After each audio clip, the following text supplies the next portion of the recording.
El proceso de liberalización económica llevado a cabo en Europa tras la eliminación de aranceles en 2005 trajo consigo la desaparición de miles de empresas textiles y con ellas de sus trabajadores y del efecto multiplicador que suponía en ciertas economías locales. Un claro ejemplo lo supuso Pradoluengo, villa burgalesa de la Sierra de la Demanda, que ha visto cómo en menos de 30 años ha pasado de contar con 2.200 habitantes a mantener censados en 2017 poco más de 1.200. Las hilaturas, tintes y batanes, los obradores y talleres de calcetines, con sus telares, planchas y rematadoras, han parado prácticamente en su totalidad, lo que ha convertido el pueblo en un espectro de su pasado. 500 años de la historia de este enclave industrial están en peligro, aunque por las noches, como testigos de una atávica forma de vida, aún se ven luces encendidas en algunas fábricas.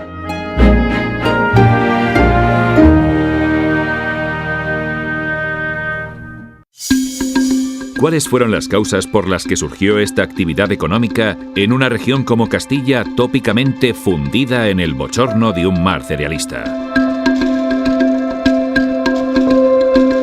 ¿Qué clase de pioneros hicieron posible que en este valle arrinconado se diese el paso desde una economía silvopastoril hasta otra artesanal? ¿Cuáles fueron los mecanismos que posibilitaron que los primeros artesanos a tiempo parcial se especializasen en la confección de tejidos vendibles? ¿Por qué en un pequeño núcleo rural y mal comunicado se concentraban en los primeros atisbos industrializadores nada más y nada menos que la mitad de los obreros fabriles de toda la extensa provincia de Burgos?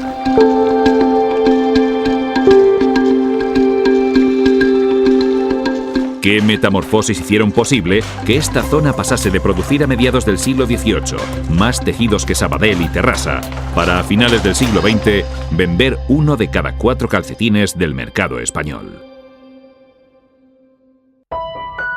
En primer lugar, debemos detenernos en el marco geográfico que acunó estos procesos.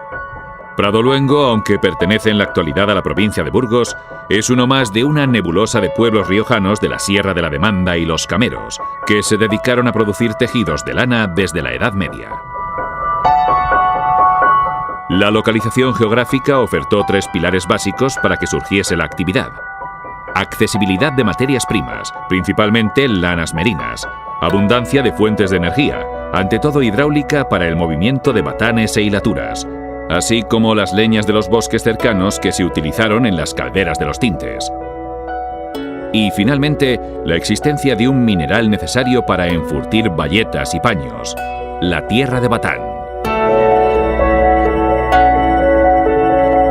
El río de Pradoluengo, que fue rebautizado popularmente a principios del siglo XX como Oropesa, por aquello de que sus aguas valían lo que pesaba el oro, es una corriente de agua pequeña pero constante y con fuerte pendiente, que fue capaz de generar la energía suficiente para el movimiento de un sinfín de ruedas hidráulicas, el lavado de lanas y el tintado de manufacturas.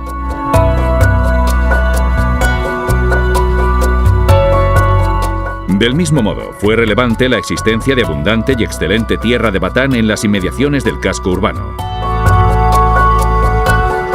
Esta tierra greda fue fundamental para el enfurtido de los tejidos, mejorando su consistencia, así como para la limpieza de los aceites y grasas de la lana.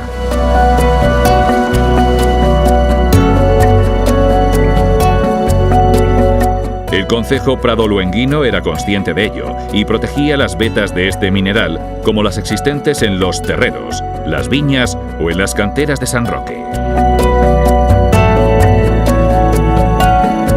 Las citas sobre su importancia son abundantes a lo largo del siglo XIX. Destaca una que prohíbe su explotación porque quizá y sin quizá haya sido el origen del desarrollo industrial de esta localidad por los excelentes resultados que este producto da en el desmugre de las jergas. La tierra de batán se utilizó hasta bien entrado el siglo XX, suponiendo un pequeño ingreso para los obreros que temporalmente carecían de trabajo. En cuanto a la lana, surge una primera contradicción.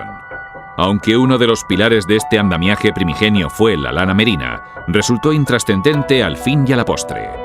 La cabaña ovina trashumante pudo ser clave en los orígenes medievales de la actividad, por su accesibilidad y calidad, pero siguió un camino divergente al proceso industrial que se basó durante las épocas moderna y contemporánea en la utilización de las lanas churras, abundantes en la comarca.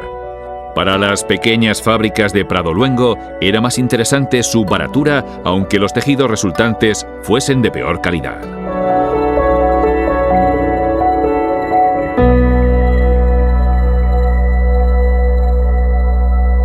Una segunda paradoja la supusieron las condiciones geográficas, que si bien pudieron ser favorables para la aparición de la industria en la Edad Media, supusieron un importante freno con posterioridad, por el auténtico aislamiento que impusieron al progreso de una mínima logística.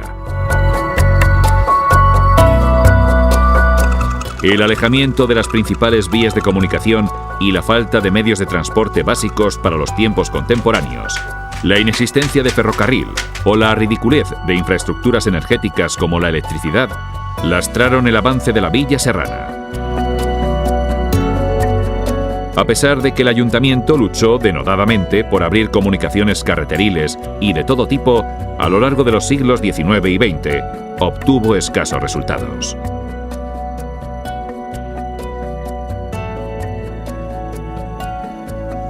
No obstante, y a pesar de todo lo dicho, será el factor humano, las relaciones socioeconómicas y el carácter peculiar de los pradoluenguinos, forjado por más de 500 años de historia, el que posibilitó el surgimiento y pervivencia de la industria textil en este pequeño rincón. Bien, aquí tenemos una nota estadística de la villa de Pradoluengo del año 1840 y tantos, está roto el último año, no sabemos, en el que aparecen los vecinos, la cantidad de bayetas que se hacían, 36.000 arrobas de lana que se tejían, el aceite que se utilizaba para esas bayetas, los materiales para tinte, etcétera, etcétera. Viene todo muy bien reflejado globalmente y hace una especie de estadística de lo que se consumía por los habitantes, que claro, aquí aparecen lo que decimos, unas 2.200 almas, 2.200 habitantes para 1840 y tantos. La etapa preindustrial entre los siglos XVI y XVIII confirmó la indisoluble relación entre industria textil y Pradoluengo. Mientras en otras zonas textiles fueron básicas otras actividades económicas, como la agricultura o la ganadería, aquí la industria fue la ocupación unívoca sobre la que giraba el resto de la economía. A mediados del siglo XVI aparecen los primeros nombres documentados de fabricantes, Pedro y Juan de la Fuente, así como la existencia de batanes.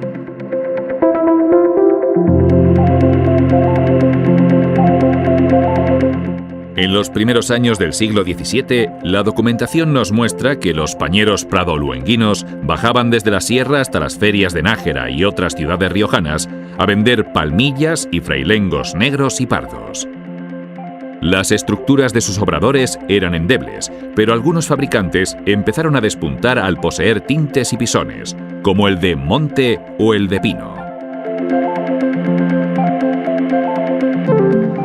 A mediados del siglo XVIII, el 85% de los cabezas de familia entran en la definición de fabricante. Aquella persona que es propietario de la materia prima, financia el proceso productivo de la manufactura textil, intervenga o no directamente en dicho proceso y, por tanto, es el propietario del producto final realizado. Si a ellos sumamos los artesanos textiles, que no eran fabricantes, la cifra alcanza un espectacular 90%. El crecimiento de la población se debió a la especialización en la fabricación de bayetas. Este era un tejido poco tupido, con menos lana y por tanto muy barato. La bayeta fue muy bien recibida entre las clases menos acomodadas del norte peninsular, no solo para usarlo como vestimenta, sino para dedicaciones domésticas.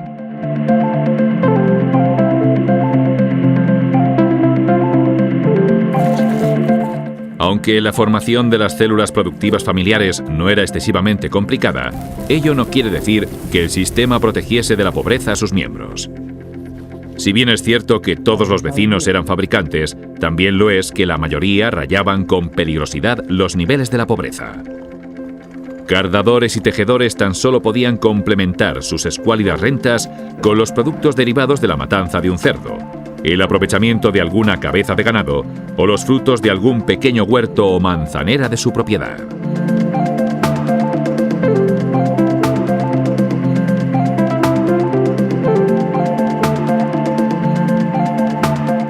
La entrada en dependencia económica de estos pequeños fabricantes se agudizará a lo largo del siglo XVIII y se afianzará en las primeras décadas del XIX. Mano de obra barata que será aprovechada por los emprendedores del proceso industrializador y que irá pergeñando la acusada bipolaridad social que se operará desde el segundo tercio del siglo XIX en adelante.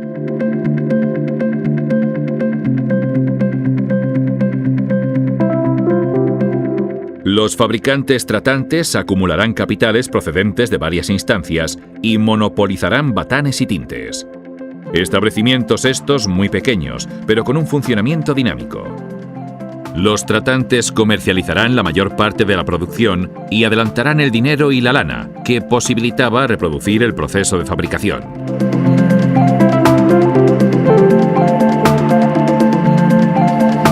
A todo ello se une la progresiva pérdida de los medios de producción de los pequeños. En realidad, la independencia de estos será solo aparente. Trabajar en su casa y con su telar no les eximía de quedar bajo los auspicios de los grandes, cuya hegemonía económica se traducirá en el control del concejo.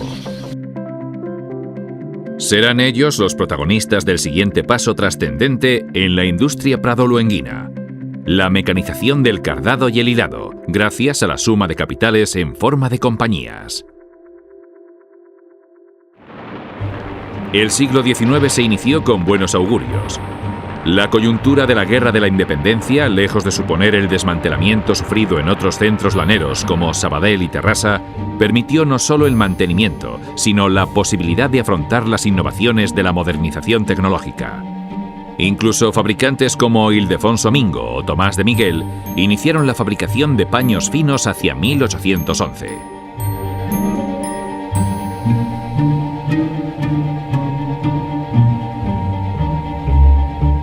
Por otro lado, se llevaron a cabo mejoras gracias a excelentes tintoreros cameranos, y en 1819 se instaló el lavadero de San Antonio por la familia Martínez.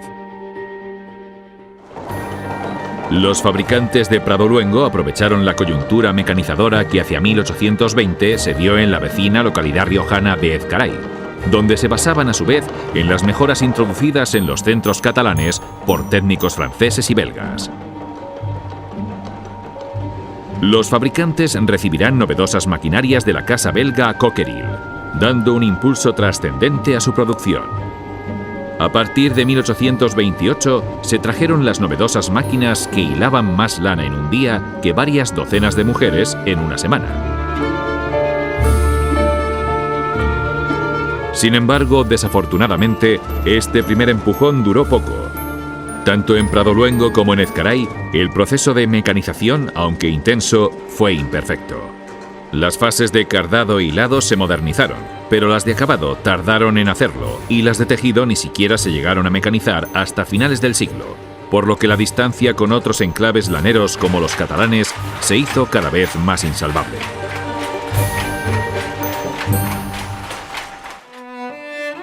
Una característica propia de Pradoluengo fue la microparcelación de las empresas.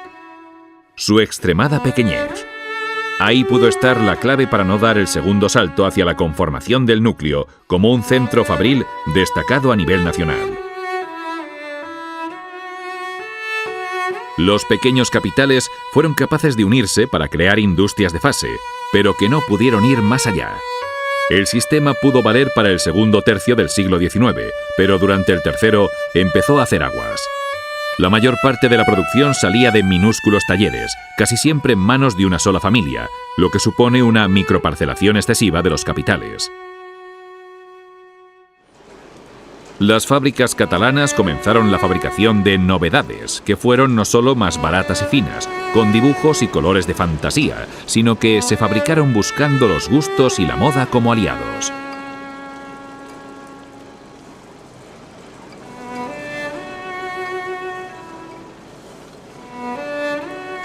Pradoluengo siguió inmersa en el segmento productivo bajo y tuvo que atravesar su propio desierto para conseguir reconvertir su pequeña e imperfecta infraestructura fabril con el fin de lograr una mayor versatilidad productiva gracias a la confección de los géneros de punto desde finales del siglo XIX: fajas, boinas y calcetines.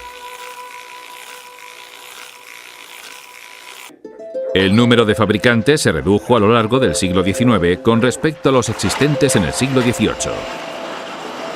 La Edad Dorada supuso un crecimiento constante de la población entre 1820 y 1852, pasando de 1.571 a 2.951 habitantes.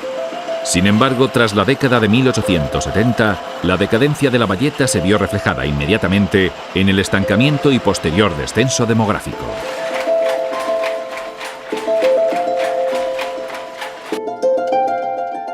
Las diferencias de la estructura socioeconómica pradoluenguina aumentaron escalonadamente y fueron visibles hasta el último tercio del siglo XX, ordenando de manera estricta no solo los comportamientos económicos y sociales, sino incluso los mentales, de forma que cada componente de esta pequeña comunidad conocía muy bien la casilla que ocupaba. Las escasas posibilidades de cambio de las que dispusieron los obreros y los problemas añadidos que les podían ocasionar las actitudes reivindicativas, máxime en una localidad en la que todo el mundo se conocía, calaron en la caracterización sociológica muy poco reivindicativa de esta clase social. Trabajo a destajo, salarios que solo permitían sobrevivir, paro, precios abusivos de vivienda y alimentos, deficiente vestido, conformaron un conglomerado opresivo que se retroalimentaba y que logró petrificar un estado de las cosas. A pesar de estas condiciones penosas, los obreros no mostrarán rechazo ni se levantarán más que en contadas ocasiones. Su reducida conciencia de clase y el control atemperador ejercido por los sindicatos católicos fueron elementos añadidos. Por su parte, los fabricantes viven en edificios acomodados y se codean con familias de su misma clase en Ezcaray, Burgos o Madrid.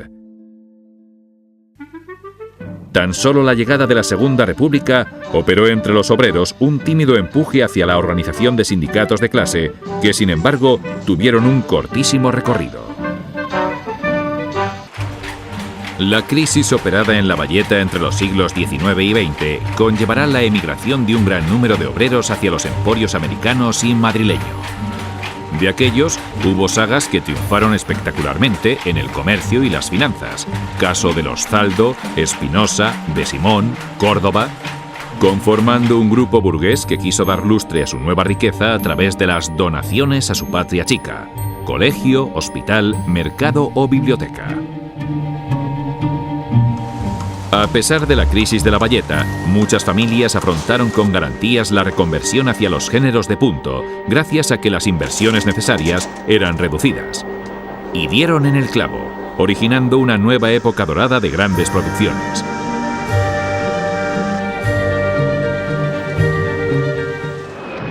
Esta coyuntura favorable tuvo su máximo exponente durante la Guerra Civil, al ser Pradoluengo uno de los pocos centros laneros en manos de los sublevados.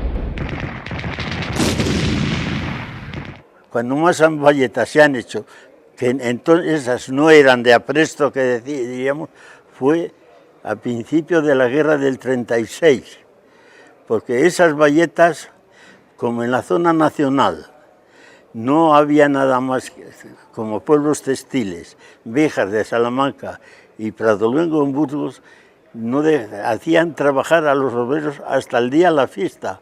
Cuando pasaba la procesión paraban para que pasase la procesión, pero luego seguían trabajando el día de la fiesta mayor, y entonces se hacían muchísimas valletas, que no era para el comercio, eso era todo para el ejército, los calcetines para el ejército, eso para pasamontañas, y las boinas para pasamontañas, eran unas prendas que se ponían en la cabeza que cubría desde la frente hasta el pecho. A pesar de este ingente trabajo, no hubo compensación. Los años de la posguerra fueron dificultosos por la falta de materias primas y antigüedad de las industrias. No obstante, a partir de los años 50 se mecanizaron las fábricas de boinas y calcetines mediante empresas pequeñas pero de gran dinamismo. Su desaparición puntual no era traumática para el conjunto, ya que enseguida eran relevadas por otras.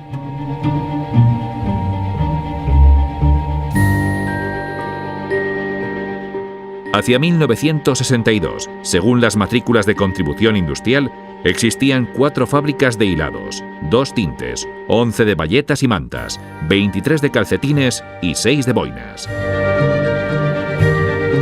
En 1964, la empresa Hermanos Pascual construyó una factoría de 3 plantas con 1.800 metros cuadrados y surgieron novedosas hilaturas y tintes. Entre 1970 y 1990 se redactaron 30 expedientes de creación de nuevas empresas.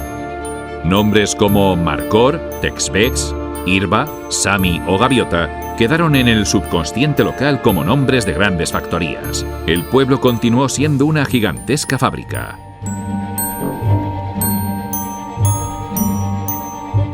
Cada portal, cada casa suponía el bullir de una actividad constante en torno a la confección de calcetines.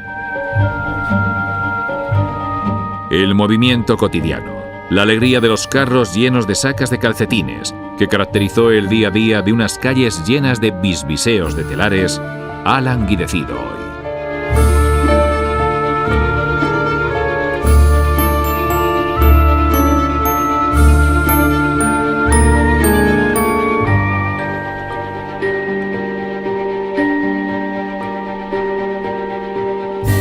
Sin embargo, en estos mismos momentos se venden calcetines de Prado Luengo por todo el planeta, desde Estados Unidos hasta Alemania, desde Australia hasta Alaska.